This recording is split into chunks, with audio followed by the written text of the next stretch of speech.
Now in today's video of my little Discover the World series, we are in Idaho of the United States of America, here it is, and we are in the middle of the mountains. And I mean that quite literally. We are pretty much right between two mountains, really. Now in today's video, we are at Big Creek Airport. Even though it's not that much of an airport, it's more of an airstrip. Yeah, this is an unpaved gravel runway, which makes this a lot more interesting, doesn't it? Yeah, we are surrounded by tall trees. Yeah, this is a very interesting airstrip indeed. This is actually one of the most interesting looking ones. We have a few Cessnas, a Beechcraft, and of course a Piper Cub. And right now we are spawned into an ultralight. This is what it looks like. And these planes are as small as a plane really gets. This is kind of cool. And yeah, other than that, we're just out in the woods. Here are some cabins, some houses, a little road and all that stuff. But other than that, we're pretty much in the middle of nowhere. Didn't even know that Idaho had that many mountains. In fact, I didn't even know that Idaho was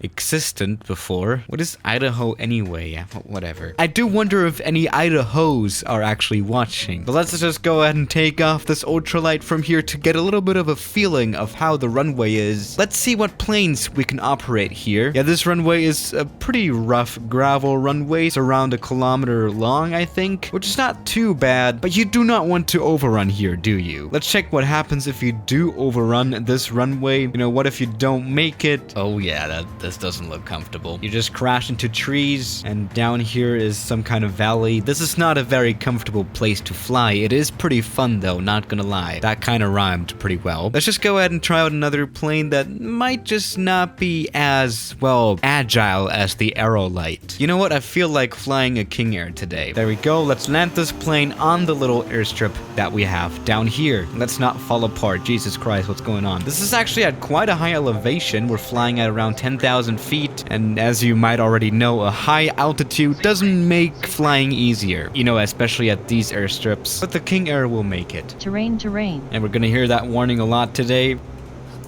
Ooh, that was not so good. Got some reverse thrust in here, and this was, of course, a pretty good landing, a pretty good stop as well. You know, this is in general just a very fun place to fly your own personal, smaller plane at. But if you do own a King Air, then wow, that's kind of awesome. But yeah, really, you can fly your Cessna here. This is a very fun place to fly, not a very safe one.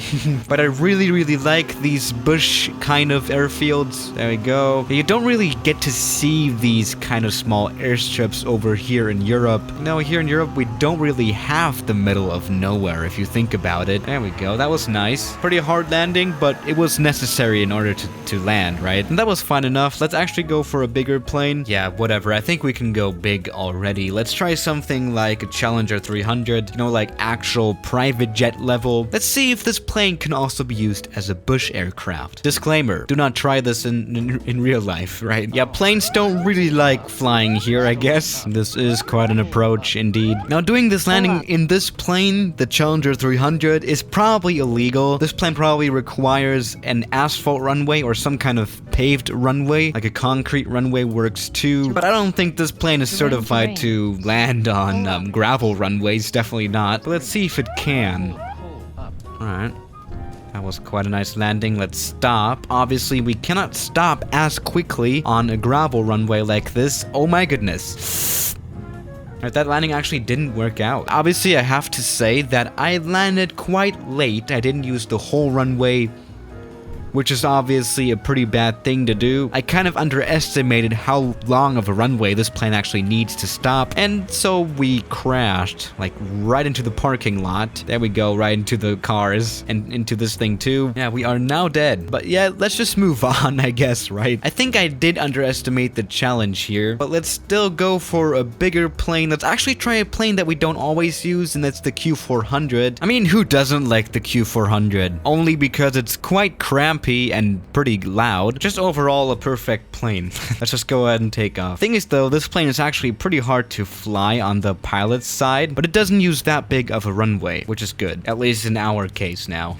Alright, there we go. We got some grass on the runway too. Oh, No. Trees. Oh, god damn it. Wow. Yeah, I really did underestimate this little airstrip. Or is it overrate? I mean, I don't know. Let's just go ahead and try the 737. Yeah, we're actually reducing our chances to have a safe flight even more and more. Even though the 737 is quite a tough plane, you know, actually these planes, they do operate on gravel runways, especially in Canada, so we might just be lucky this time around. Let's try the 737. Let's actually land from the other side this time around, and I don't like how there's a hot air balloon right in our approach path. Come on, you could be at any other location here, and you have to be right above the runway, but I don't care. I mean, who would win? The 737 or the hot air balloon? Obviously, we're gonna win, so no worries. I actually do wonder what would happen if a plane crashed into a hot air balloon. I mean, it's just a balloon after all. Let's go ahead and land. Let me just tell you, this is gonna be quite a hard landing. Caution terrain.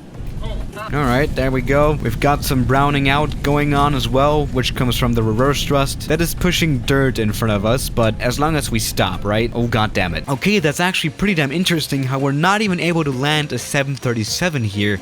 That's pretty crazy. I mean, we have landed the 737 on much shorter runways, I think, at least. But again, this runway, it's not even paved. This is a gravel runway after all, so stopping takes quite a longer time.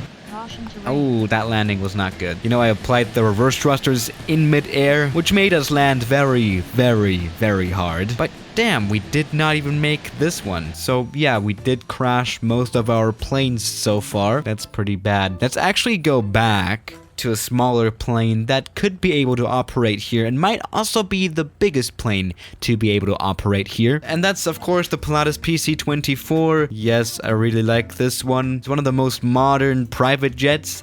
And the good thing about this plane is that it's very versatile. It can operate on grass and gravel and even sand runways. So that's quite a tough landing gear. And it's made for airports like this. Or should I say airstrips. You could fly this plane in the jungle, technically. You probably shouldn't, but, you know, you can. Alright, there we go. The PC-24 might just genuinely be the biggest plane that we can land here. But let's find that out, I guess. Let's land it. Pretty smooth, and we will even be able to stop, which is great. There we go. And I do have to say, we did use most of the runway still. There's something about this airstrip that doesn't make it easy to land on, definitely. Yeah, here at the airstrip, you do tend to do a very long landing, a very late touchdown, which definitely can lead to an overrun. This timer didn't, so that's good. Yeah, no worries. The PC-24 handled it just fine.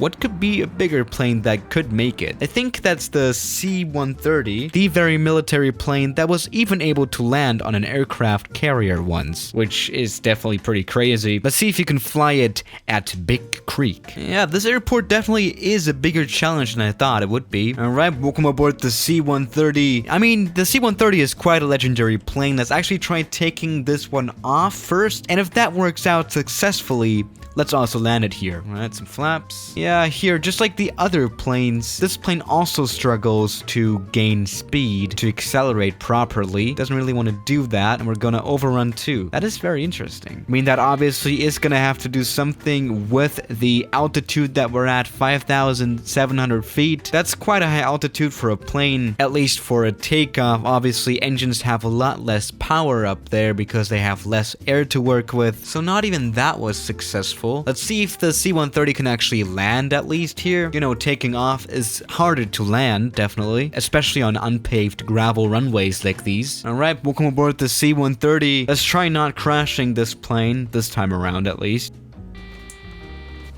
That was a crash, huh? That was a pretty hard landing, but maybe we can stop, which we did. So yes, the C-130 can land here at least, right? Yeah, that was a pretty hard landing, huh? Boom, Jesus Christ. But yes, even the C-130 is not even able to properly operate here safely, at least. Yes, we have finally found a runway that beats the C-130, which is pretty crazy, actually. You know what? Let's try something like the C-47, the Skytrain, which is an older plane that runs at a slower speed, and so obviously lands at a slower speed, and well, that translates it to being a quicker stopper. This plane doesn't need that much of a runway. You know, this again is quite an old plane. Back in the days, most airstrips weren't even paved. Yeah, there were a lot more gravel runways out there, so that definitely makes sense. Let's see what happens. Alright, let's do this now.